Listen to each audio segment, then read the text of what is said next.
Hello all my geometry friends, this is Mr. Longo here, and in this video we are going to cover congruent triangles.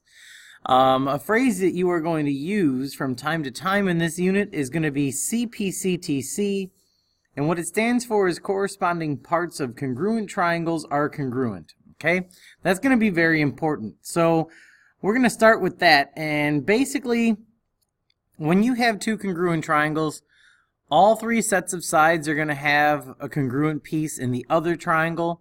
Same with the angles. So listing congruent sides and angles, you basically go by the order of the letters. So AB would be congruent to the first two letters in the same order, XY, in the other triangle.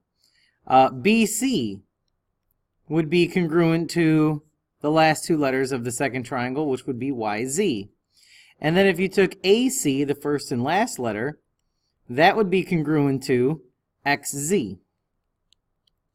Okay, so listing congruent sides and angles basically from triangle to triangle is just matching up the letters.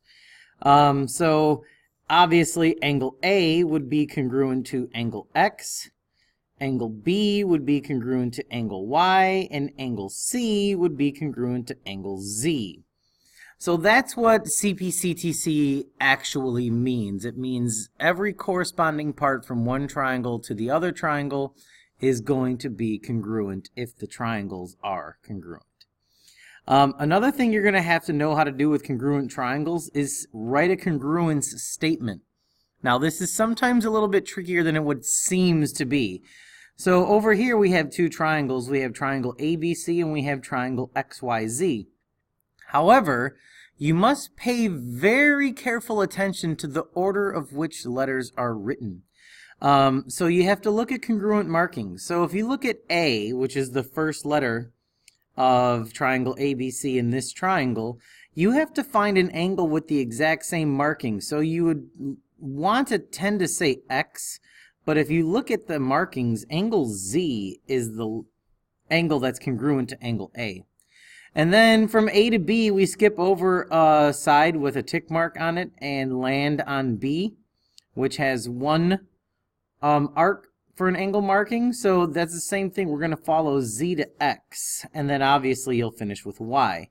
So you don't always write your congruent triangle statements in alphabetical order. You must pay very careful attention to the order of the letters and which corresponding parts are congruent.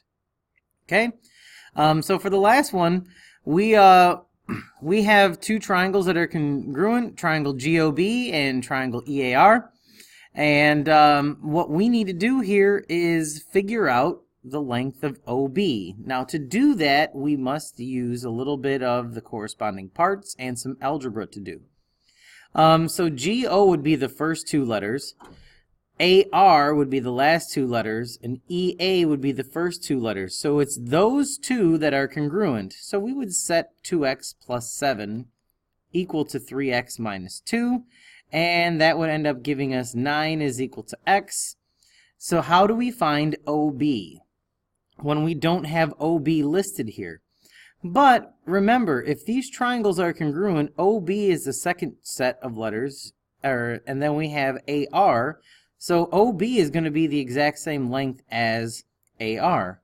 So the length of OB is just going to be 4 times 9 plus 3. So OB is equal to 39 because it's going to be the exact same length as AR. All right? That's it for this video on congruent triangles. This is Longo and I'm out. See you, bye.